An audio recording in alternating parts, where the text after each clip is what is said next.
fine though the turnout is, it's not telling us that this is a frontline, must meet, must talk, must urgently move, must try to lobby fast, hard to save the Union. This south of the border is a dribble. It's fascinating, absolutely fascinating. We're in for a very fascinating lunchtime experience, indigestibly exciting. And we've got three indigestibly exciting, or very digestibly exciting speakers. I was nearly very abusive then. But quite seriously, this is coming in the aftermath of the New York Times front page article, which described the collective nervous breakdown and loss of identity that Britain seems to be passing through, etc. But fortunately, it's not worrying anybody in London, and therefore it's not a problem.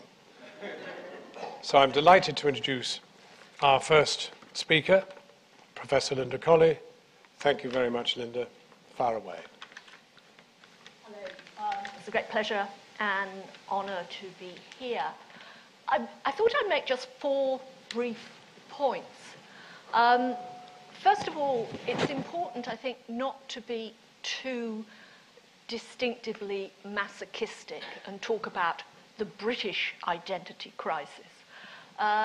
Identity is under pressure in large parts of the world, partly because of what we call globalization. There's all sorts of changes, putting pressure on traditional allegiances. Moreover, throughout Europe, and indeed beyond Europe, you have the phenomenon of more small nations than there are states. And a lot of European states are facing problems from small nations within their borders who are beginning to want their own state. Catalonia in Spain is a classic example. So the identity crisis is not just ours. But second point, there are specific reasons, I think, why it is sharp and becoming more acute here. And I tried to set out some of those reasons, both in Britain's and in my more recent acts of union. The United Kingdom is a composite state. In other words, it is a composite of different countries and indeed different regions that at one stage were separately ruled or had considerable autonomy. And these countries have been put together at different times, often in a context of war. And composite states always have fault lines. They're difficult to run inherently. We also have the problem that some of the constitutive stories of the United Kingdom, or at least of Great Britain, have ceased to operate or aren't very powerful anymore. Protestantism, varieties of Protestantism, were an important cement, at least in Great Britain, from the Reformation to certainly the early 20th century. We have now a tapestry of different religious allegiances here. Other stories have gone too. So has the empire. And I think we deluded ourselves, or many people deluded themselves, in thinking that, oh, the empire would go and that was sort of something that happened outside us.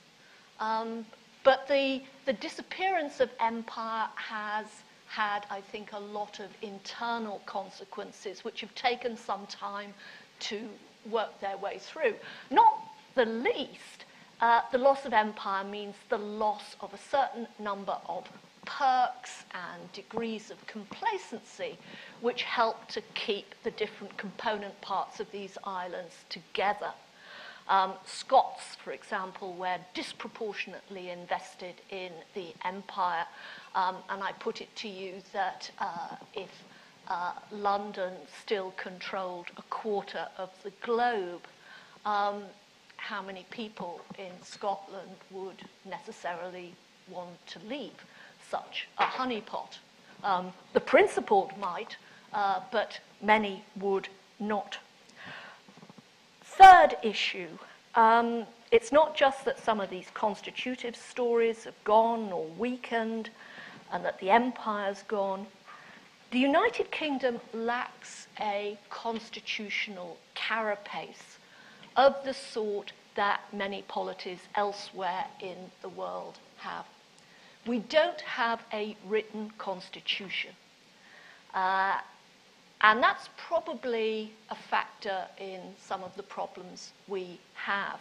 A written constitution, among other things, is often a treaty between different regions, working out how they are to interrelate. Famously, the federal constitution in the United States.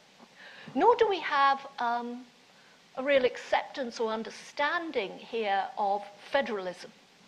And without a more developed understanding of federalism, I think it's going to be hard to organise the UK in a stable way. It's also going to be hard, even harder than it would be anyway, for the UK, or what remains of it, to make sense of the EU. Why does this matter? I mean, some would say, oh, well, you know, let them all drift off, and we'll drift off from the EU and so on and so forth. Why does it matter? Partly because we live in a very dangerous and insecure world, obviously. And I think these issues about Scottish autonomy, possible British withdrawal from the EU, are too often looked at in very isolationist terms. And we have to consider the wider global picture. We face, of course, the rising economic power of Asia. We face possible breakdowns in global power structures, new military movements, as we've been recently reminded in the Ukraine. We face all sorts of changes due to shifts in climate. And we can't assume that the relative stability of post-war Europe will endure. So working out whether the Union persists in its present form or not is, I think, not the only question on the block. It's how the different parts of these islands and how the different parts of Europe and beyond refurbish alliances, keep connections going, because under whatever political rubric, that becomes important. In other words, this is not just a little local difficulty. These issues have much wider repercussions. And if we're going to have a union, we have to think harder what unionism means, and we have to think about governance. Thank you very much, Linda. Simon. I find it difficult, because I agree with almost everything that Linda's just said. And I was hugely influenced by her book. I think that the perception that the Union of England and Scotland was in many senses a creation of empire is a very important perception. Had it not been for Scotland's desire to share in the British imperial adventure, it would have been a very different sort of union. Wales and Ireland were colonies, quite different phenomena from the union with Scotland. As a number of people have written, the end of the British Empire was bound to change the relationship between the components of the Confederacy, which is the proper way of describing the British Isles. And whenever I go to Dublin or Cardiff or Edinburgh and have these sorts of conversations, it is completely different from the conversation you have in London, dominated usually by Scots expatriates who are terrified of the end of the Union because, in effect, they're so to speak, foreigners in their own country. It is very important, I think, to separate tribalism from reason here. And reason has not been terribly prominent in the debate about Scots independence in London. Witness the endless trooping of British ministers to Scotland and pretending it's all about money. There is no case, to my knowledge, of secessionism being about money. It's about identity, emotion, tribalism, all these things. And it's been a really, to my mind, ham-fisted attempt to hold a union together on the basis that it's all about money. What is it about? I mean, to me, it is about exactly the things that Linda's been describing. It's about the way in which people feel a sense of identity in a changing world. It always seemed to me that the way in which Scottish people feel towards England, which is very different from the way in which English people regard Scotland, I'm half Welsh, and the Welsh, and certainly the Irish, who are no longer a part of the United Kingdom. The United Kingdom is effectively at an end as of 1921. That was the United Kingdom, and it ended in 1921. A different sort of kingdom was put in place, which is effectively Great Britain plus Northern Ireland. But the way in which it's thought of is so different in the component parts from how it's thought of in England. And the problem almost is to say, what does a union mean to the British when it's really to the English? And to the English, the union means England plus little bits of the outside. To Scotland, there's a real, quite genuine resentment about the English. In Wales, there's a very severe resentment about the English. And in Ireland, it was so severe, they got rid of them, or got rid of us. What it means is much more difficult to discern. Looking at the, so to speak, the terms of the referendum, it is abundantly clear, firstly, that devolution meant something. I mean, it meant something in Wales, certainly. It meant a lot in Scotland. They gained a considerable degree of autonomy while remaining a part of the national parliament and the national conversation. As of the declaration of the referendum, panic took hold of the British government, both parties, to promise something called Devo Max. Now, Devo Max is a very good book by Nuffield, 3 Nuffield scholars, on what are Scotland's choices. And it goes through all the components of probable Devo Max, since no one knows what they really are. It then goes through the probable consequences of a yes vote. If Scotland were to vote yes, there would be an almighty negotiation. It would be extremely unpleasant, probably, but it would have to have an outcome, because we're rather good at outcomes. We're very pragmatic about it in this country. The outcome of the post-independence negotiation is something which the Scots pundits now call Independence Light, L-I-T-E. Independence Light is almost indistinguishable from Devo Max. And this is the reason why I've frequently written, the referendum doesn't make much difference. The outcome will be a lot more independence for Scotland. There will obviously be different constitutional arrangements, there will be different terminologies, but it's ludicrous to pretend there won't be a common currency of some sort. There'll be a unified trade area, migration controls will not be in place on the border. It will be even more linked to England than Ireland is post-Ireland's independence. And Ireland is, to all intents and purposes, or was an independent country. But Devo Max is going to be more or less that. It therefore doesn't really matter whether they vote yes or no. What matters is what happens next. And what happens next is identical to what's happening across Europe, again, as Linda says. These component parts of nation-states that are effectively confederacies within themselves, they are all beginning to drift apart. And there's nothing you can do about it. In a more globalized world, people want more local identity. When you have a very centralist government, as in Britain, that push for local identity is much stronger than it might be, for instance, in Italy or even Spain. But it's there. And that's why I think, actually, that the debate we're having at the moment is quite useful, because it's pushed London finally into recognizing that forms of autonomy appropriate to the way in which the Scots feel about themselves, and possibly, God help us, the Welsh, the way the Scottish feel about themselves means something and has got to be answered. In the same way that the Spanish government recognized that with the Basques and the Catalans and the Galicians, and the Italians with the Sicilians and the Valdostans and so on. There's no way you can avoid it nowadays. If you avoid it, you'll end up with the Czech Republic and Slovakia or wherever. And I would think that would be a pity. I don't think it's the end of the world, but it would be a pity. But all I'd say is that I think the debate is not a misnomer, because it's a real debate. It's going to lead to a new form of relationship with Scotland anyway. I think that relationship will be to Scotland's advantage. I think Scotland ought to be as rich, if not richer, than Denmark, and it isn't. And it isn't because, in my view, it's been ruled badly from London for 50 years, if not 200 years. And I think at the end of the day, you will have a more appropriate relationship between a sort of friendly neighbour than between what has never been the United Kingdom. Thank you.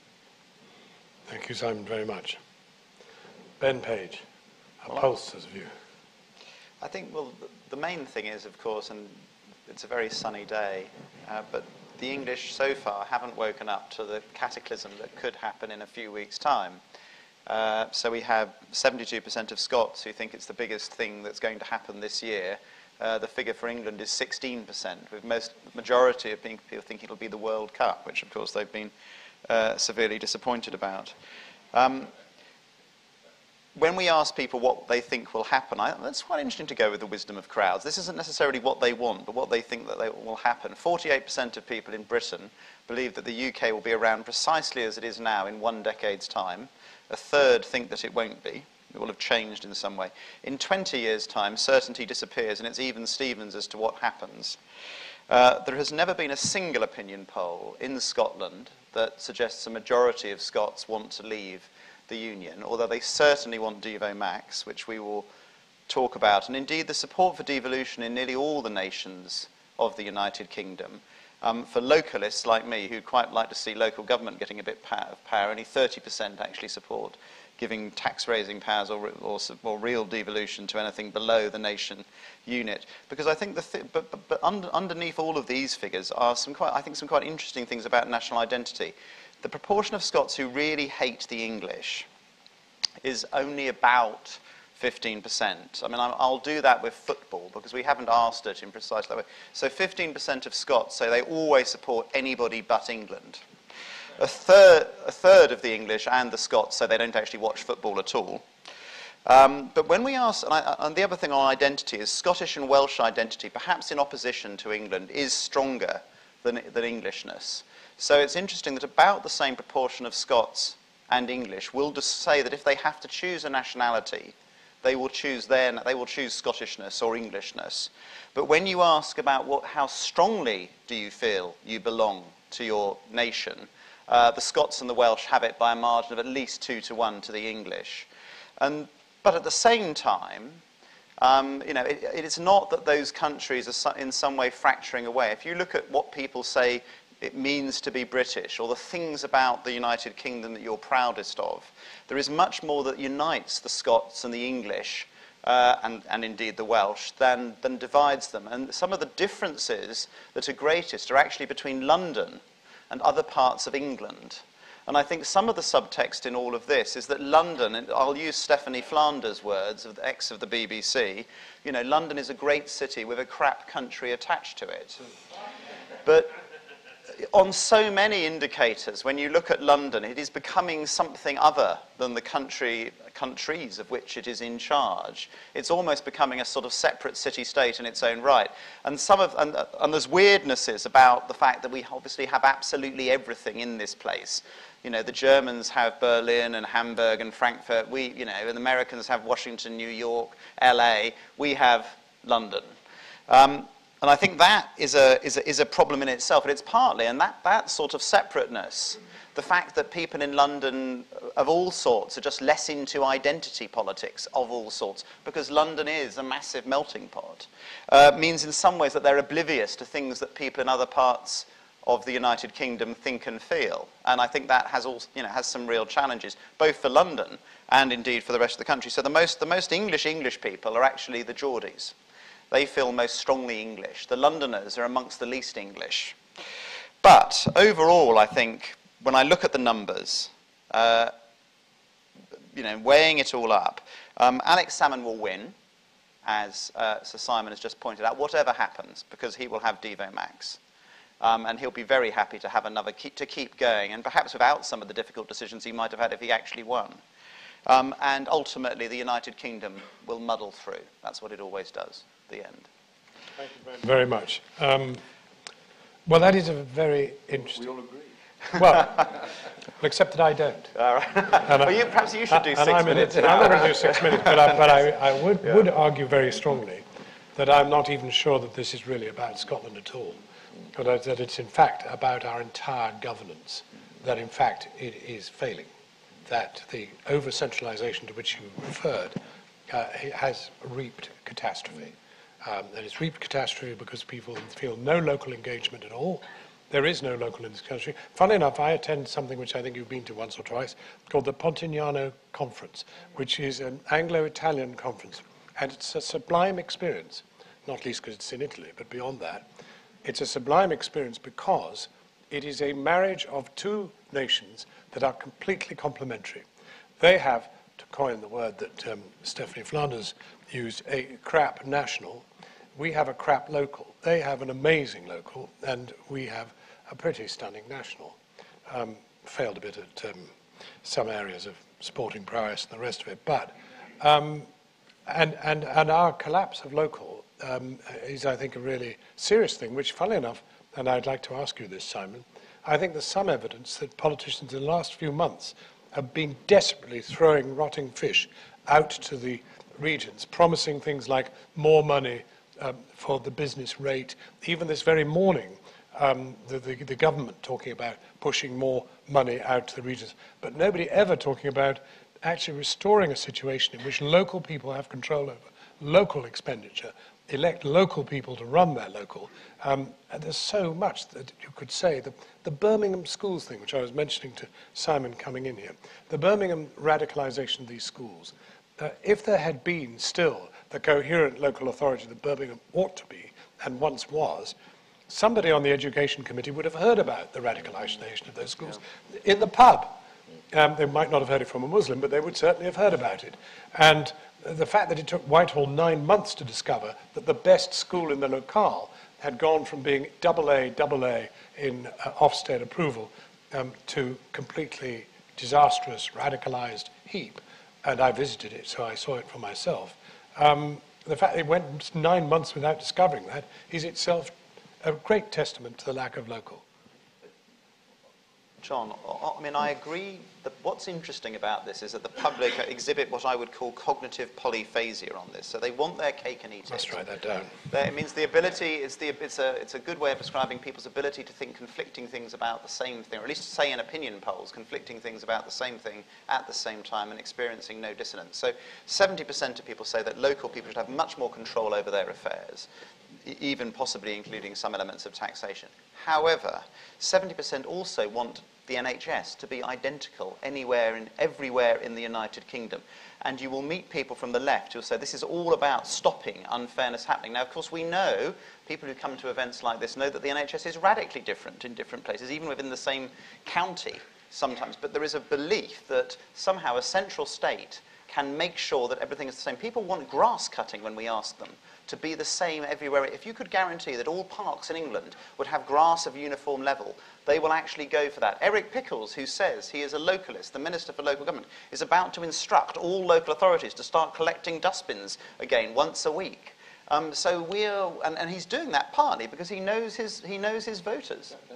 Sorry, go on. Sorry. I know this research well, and it's certainly true. If you have a nationalised service like the NHS, people expect it to be national. Yes. And this ghastly word, I've tried to ban the postcode lottery, dredged out whenever anything's going on. Oh, it's a postcode lottery for cancer care, for prescriptions, whatever it might be. It's all a postcode lottery. It's a lottery.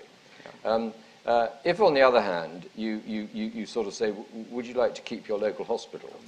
If you had a vote on it, 100% will say yes. Yeah. So you're quite right. There's a paradox built into the democratic factor. The one thing you always find is they trust local more than national. Yes. And when they get an elected mayor like London, I mean, there's no way London's going to disband an elected mayor and go back to the Ken Livingstone GLC. It just is not going to happen. Interestingly, Liverpool, with, let's put it bluntly, a terrible elected mayor, it's got a curious self-confidence about it already, as does Middlesbrough. I mean, I'm an enthusiast for them. I mean, every city in the world, except in Britain, has elected mayors in some sense or other. We somehow feel it's the government's job to stop us having higher rates. It's the government's job to do all these things.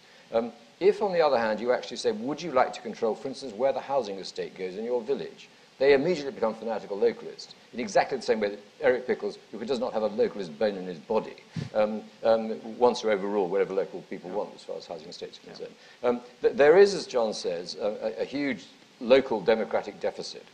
And it is the case that where, in the case of the Scots, and previously the Welsh, and even once upon a time the Irish, get really stroppy, and in fact vote to secede, or appear to be about to vote to secede, they throw localism at them. Cornwall, God help us, has now been sufficiently stroppy to get its own language recognised. It's just ridiculous. And I think but that's part of what I was saying, because at the same time, Wales was offered devolved powers it didn't ask for. Absolutely amazing. I mean, suddenly Cameron got up 3 months ago and said, we're going to give you this, and they hadn't asked for it. Parity with Scotland. Scotland, yes, they will get it. Anyway, Linda. I think it's very interesting that we were supposed to be talking what's united about this kingdom. We end up talking about English dustbins. So, obviously a very important topic. It exercises the English more than Scottish independence, unfortunately. I'm sure you do polls on this subject Sadly, all the I time. do. Yeah. But can I enter something into this tapestry of comments, which are all very intriguing, that hasn't been mentioned? It does seem to me that both a cause and a symptom of what some see as the breakup of Britain, the breakup of the United Kingdom, is what's been happening with the Conservative Party. Because I do think this is a really sort of crucial problem in our political makeup. If you think that the Conservative Party used to be the Unionist Party, its proud boast was that it was the pragmatic party of government, that the left might have divisive ideologies, but the Conservatives were the sensible, pragmatic, let's make things work. But since Thatcher, but not entirely due to Thatcher, because you can see similar trends across the Atlantic, the political right has become more extreme. And the Conservative Party has been largely pushed out of Scotland. It's being pushed out of parts of north of England. And it's increasingly consolidating within the English South. And this is a really technical problem if you've got a parliamentary system that assumes a two-party divide, because Labour is still hanging on as a British-wide political party, but the Conservatives aren't a British-wide political party. And therefore, the only people who can compete with Labour in Scotland is the SNP, which is why we're in the situation we're in. So, I mean, one of the things I would like to know is, what do the Conservatives think they're doing? Are they really just wanting to be the party of Southern English nationalism? Or, you know, because it's not enough just to blame Thatcher. Thatcher is actually now quite a long time ago. Something could have been done, arguably, to change this. But I think this is a part of the wider issue, that this is about governance, and it's about the governance of the UK. It's not just a Scottish issue. Very, very interesting. Who would like to volunteer a thought or two from the floor? Please, yes.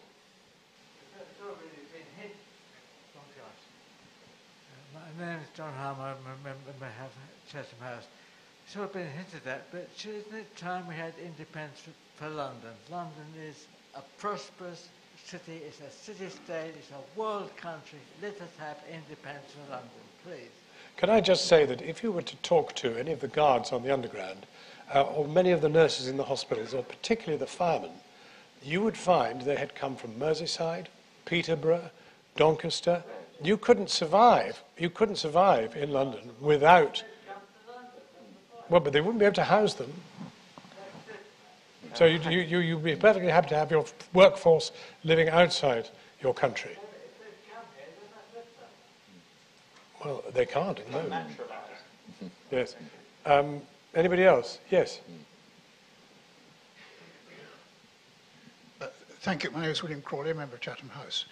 Professor Colley, you talked about the influence of the uncertainties all over Europe about regional government, Catalonia, for example. So, Simon, you also say that Europe is suffering from the jitters. over devolution, possible devolution, and the constituent parts of its states.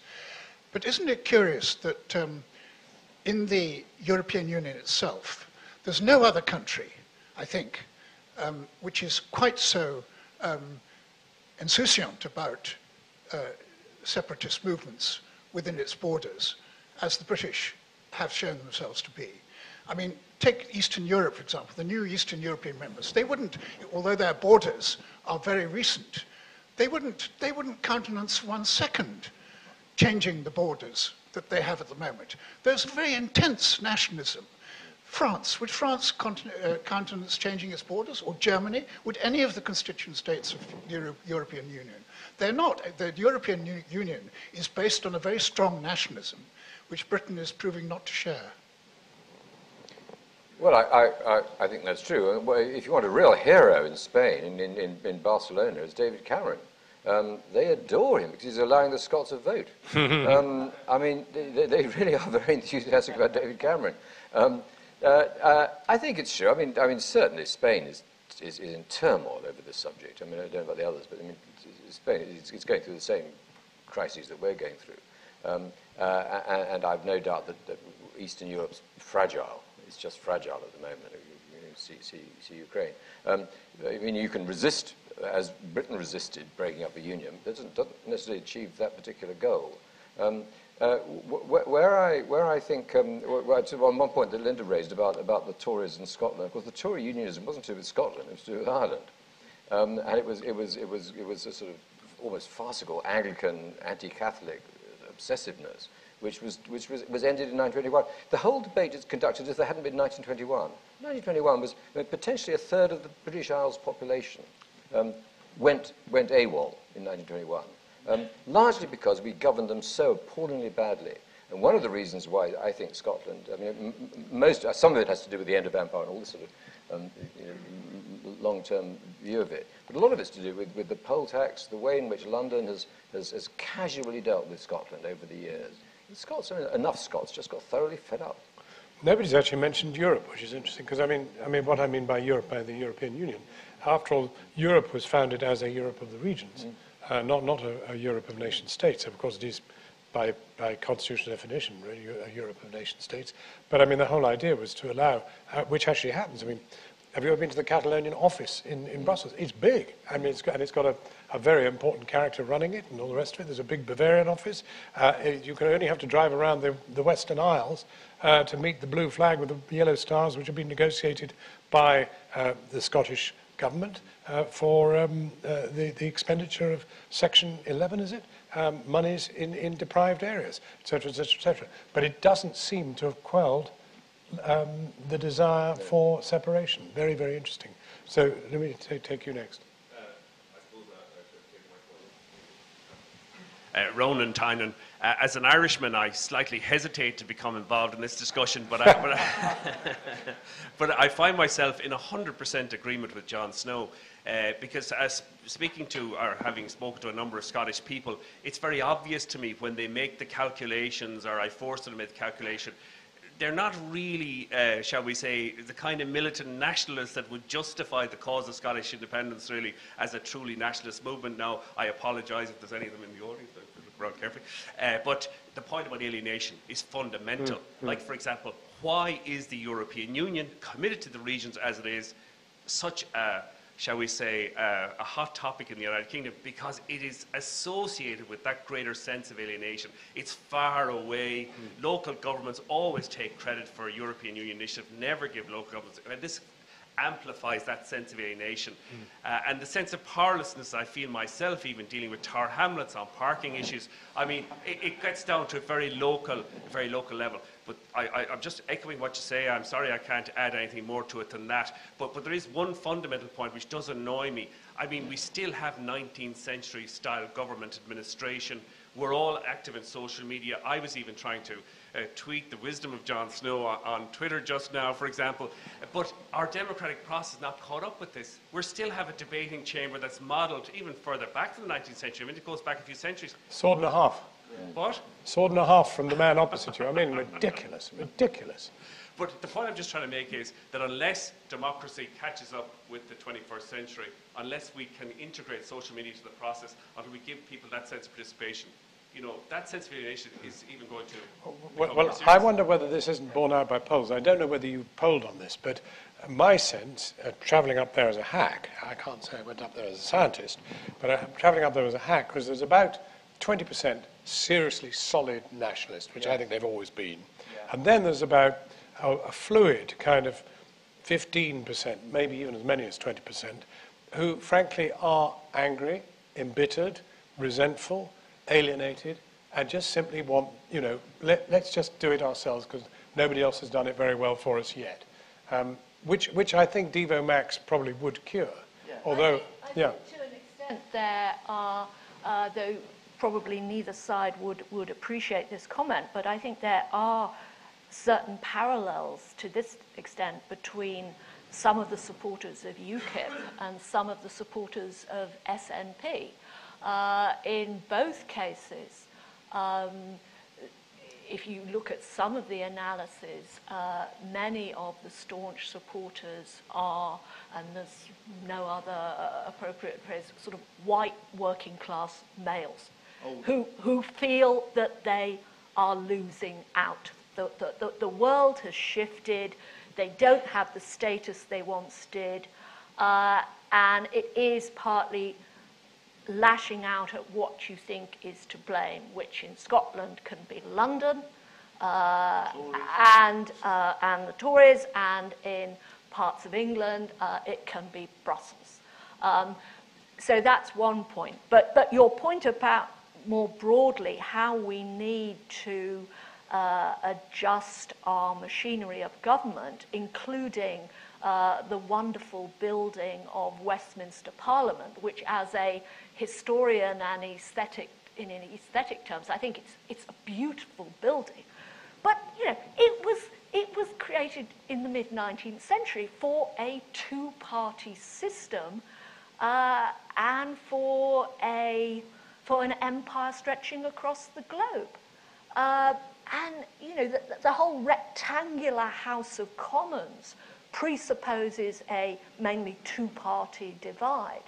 And if one moves from there, and as I did this January, visited the wonderful Assembly building in Cardiff, a light, airy, circular building where people can do their emails while they're listening to talks, and you get translations of debates into Welsh and not just English, and people can gather round outside and look at what their representatives doing, which is sometimes disastrous because they see that they're actually ordering things online. But still, there's a kind of openness and a light about that building, which Westminster doesn't have anymore. I couldn't agree more. It's most. Chairman's not supposed to agree with anything, but I think it's a very, very serious problem. People think it's the Yaboo farmyard stuff, but actually it's the whole picture.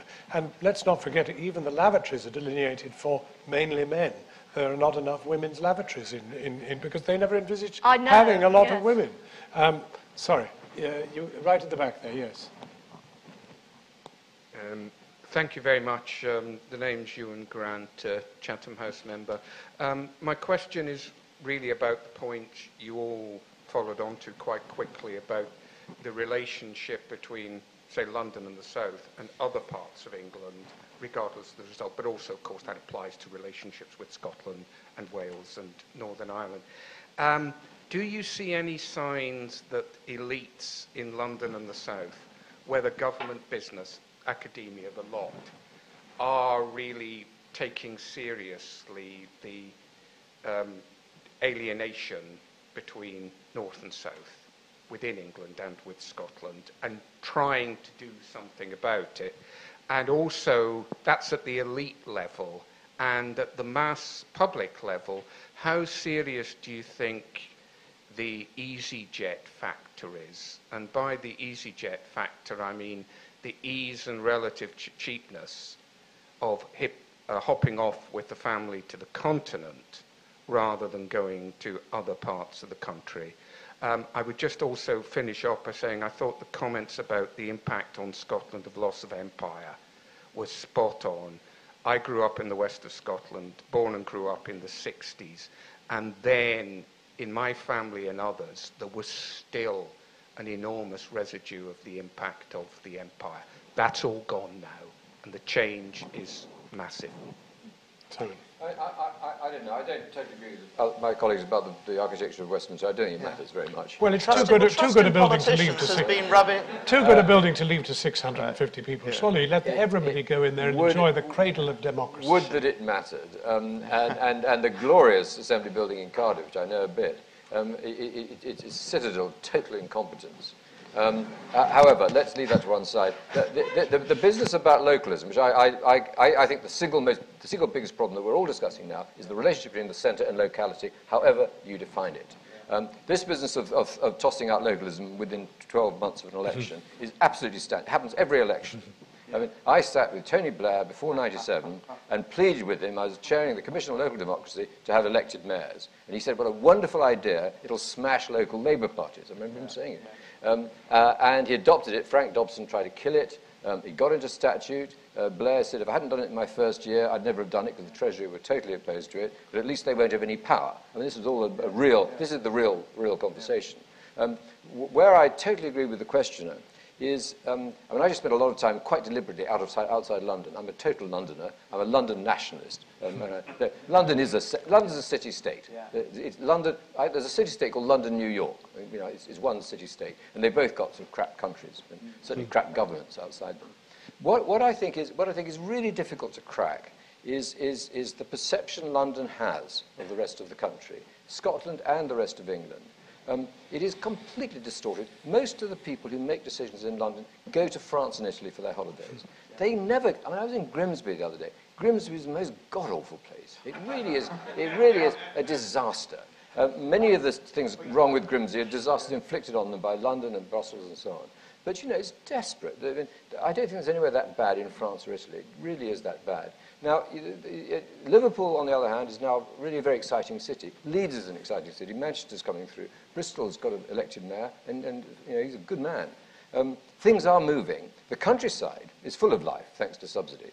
There's no doubt, you know, the Cotswolds, much of the Pennines. I mean, these small towns there, York's a booming city. Oxford and Cambridge are booming. It's something to do with the great centres of population of the old industrial belt of England. It is a desperate problem. And the fact of the matter is, London doesn't trust them. It fears postcode lotteries. It wants uniformity of service, because, as Ben says, that's what the public appear to want. It will not give them any power. And when the other day, Ed Miliband said, I'm going to allow cities to keep their business rates, provided they become city regions. What a proviso. He then added the next time, oh, and by the way, it'll be taken off the central grant. I mean, it was meaningless. It was a song. Linda. Specific point was about the north-south divide, and you know. Well, the London elite attitude.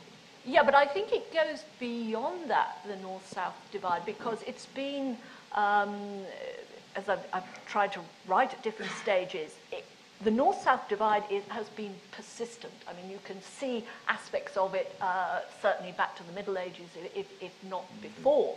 And I mean, the great American writer Emerson, when he visited Britain in the mid-19th century, said, well, people talk about England, but actually what people think of England is the south.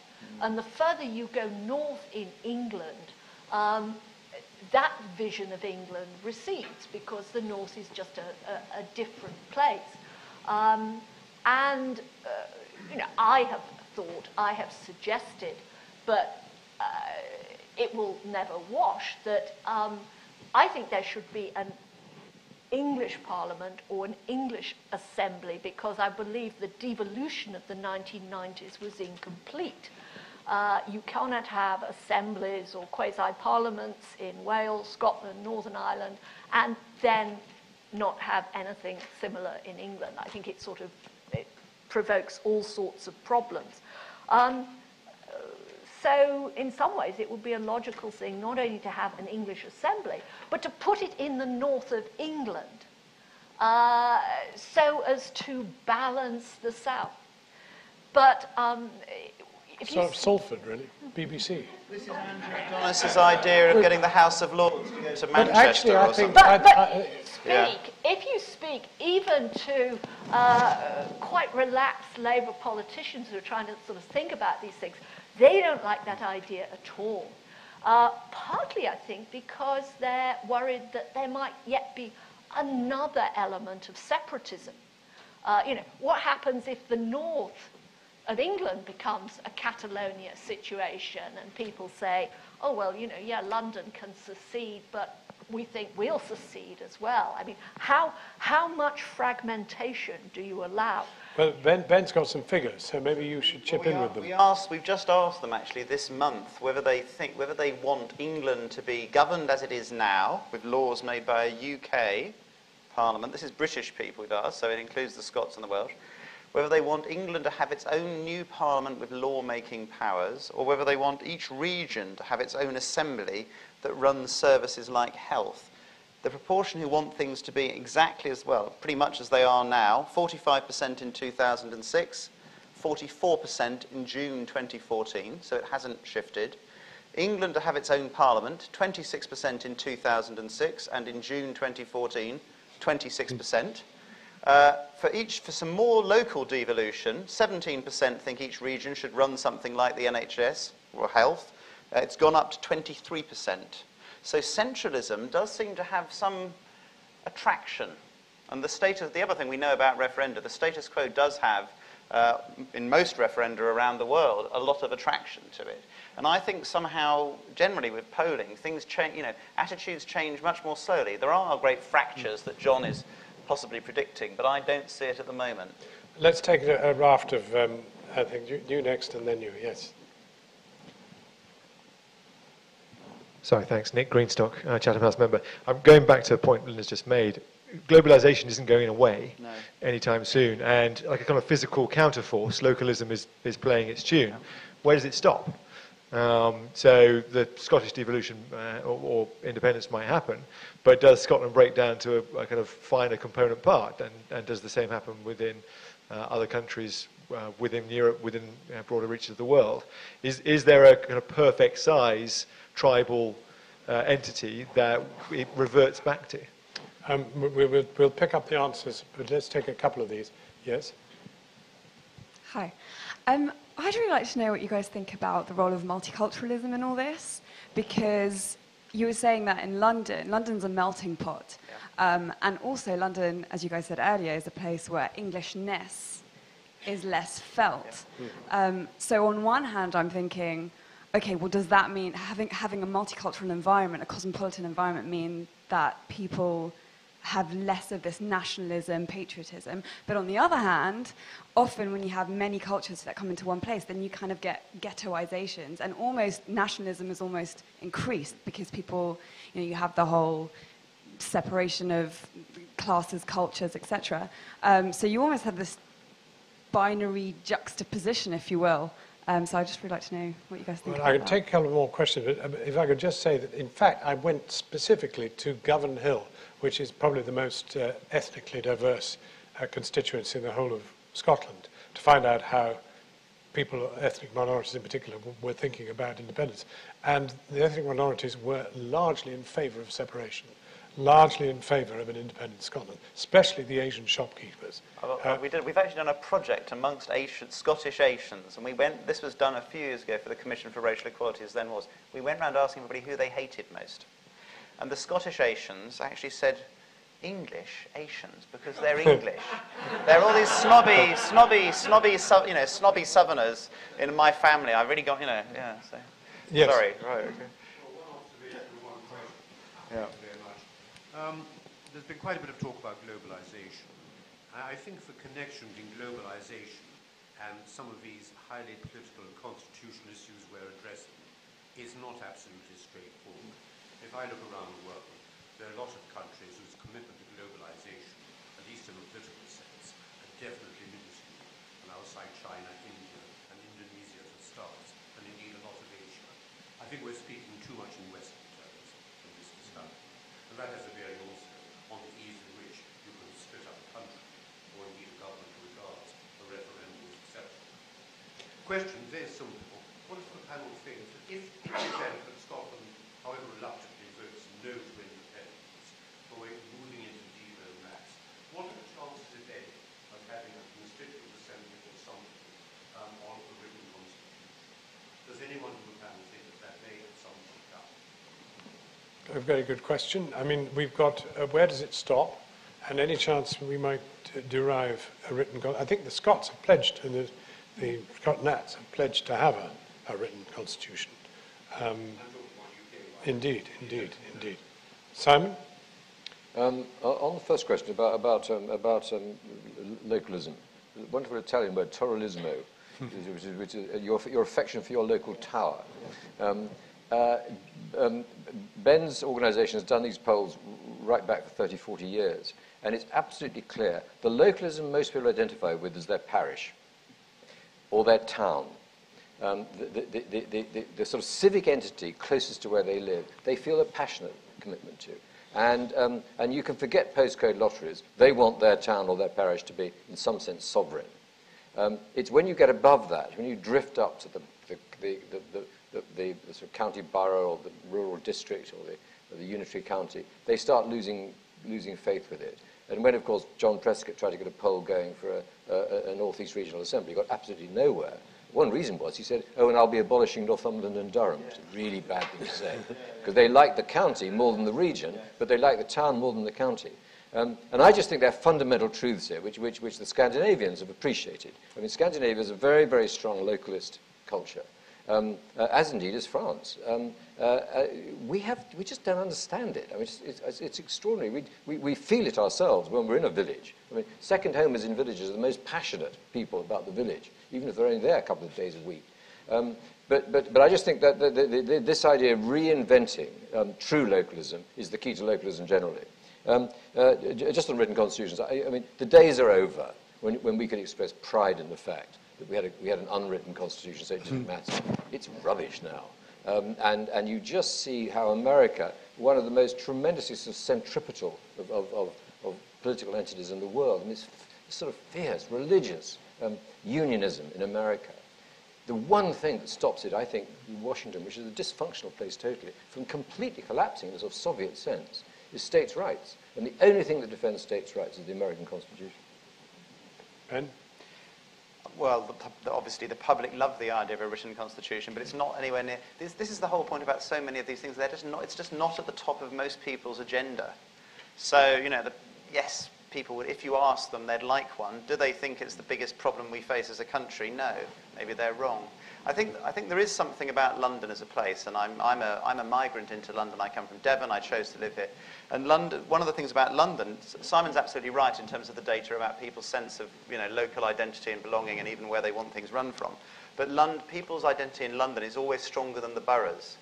So their identity with this thing that is London, with slightly indeterminate boundaries. There's all those people down in Bromley who really are in London but don't want to be. But otherwise, London actually does count as something else.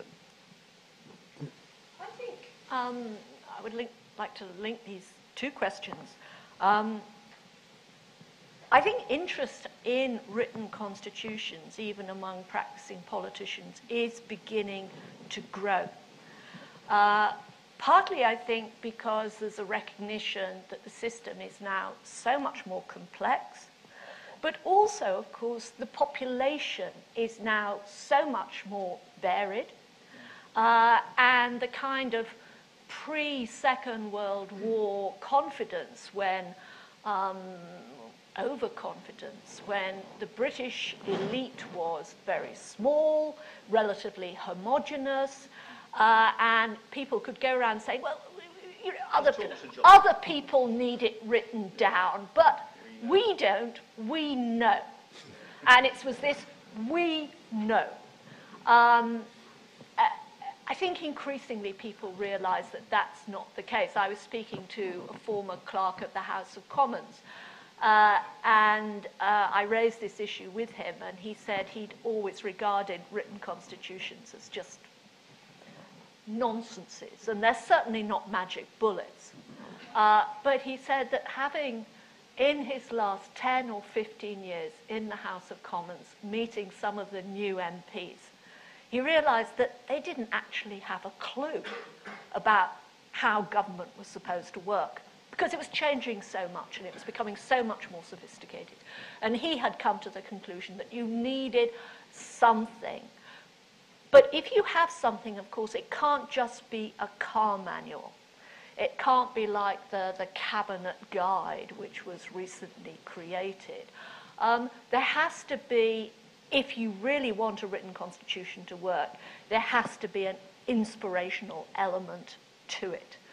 And that's the trick. How do you get people to work on it? And how do you get a written constitution that's more than a glorified car manual?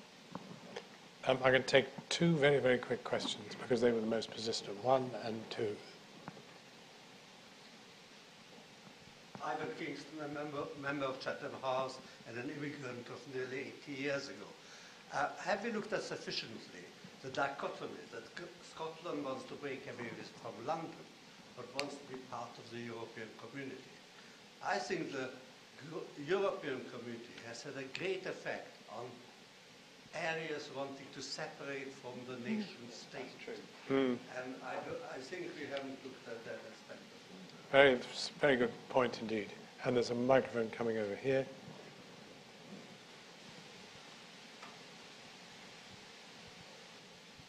Thank you, John Culhane. It's very tempting to see the Scottish referendum as a precursor for the European referendum.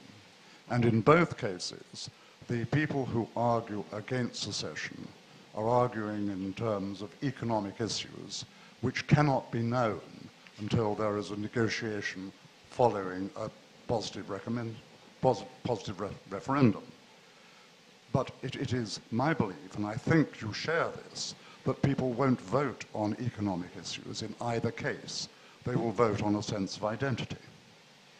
And my question basically is, do you share this view? We've got Okay, well, 15 seconds each. 15 seconds. I mean, a lot of people will vote on identity in both of those referenda if they take place, but it's, to be honest, it's still the economy stupid, I think, ultimately. Ultimately, people are pragmatic about it. And that's, you know, most of the polls are still showing for pragmatic reasons, most Brits want to stay in if it can be fixed. Linda. Yes, it's the economy stupid. Like all these cliched phrases, perhaps has been used a tad too often. I would also add, and it's one of the themes, that what should be added to that, it's governance stupid. And it really is a crux, both in regard to the EU and in regard to Scotland. Simon. I don't think either. I think it's the identity stupid. And we finally disagree. I mean, I just do think people somehow at these moments, they're very rarely asked sort of an existential question like this. And I think the answer to your question about Europe is I think they really do feel sort of a part of Europe. And also Europe's money. I mean, in that sense it is money. Well, what is the identity of the people sitting in these chairs? What's your identity? I'm a Londoner. You're not English. I think I'm English. I'm Welsh. I'm half Welsh. Okay. I'm quarter Channel Island. I'm English. Yeah. You tell me. I mean, if somebody asks you, they say It's I'm the English. standard question. If I'm asked in Britain, I'll be English. If I'm asked in Europe, I'm probably English. If I'm asked in America, I'm British. So, Linda? Oh, I'm just a mongrel. I'm a mixture of, you know, transatlantic, European and British, all of which are nice and loose umbrellas, which is what I want. I confess I've searched records to try and find some Celtic blood, but I am English and would never say so. it's very English. That's extreme. I would never say so. I'm British. But there's one last point of identity we could take away and smoke, and that is that should the worst happen and Wales and Scotland goes off, what would we call ourselves? We couldn't say we were still united, so we couldn't call ourselves the United Kingdom. Certainly not great, because we'd lost a third of our landmass. And hardly could we call ourselves the British Isles, because most of the Isles would have gone. So on that thought, I'd like to thank our panel very, very warmly, and you for being an excellent audience.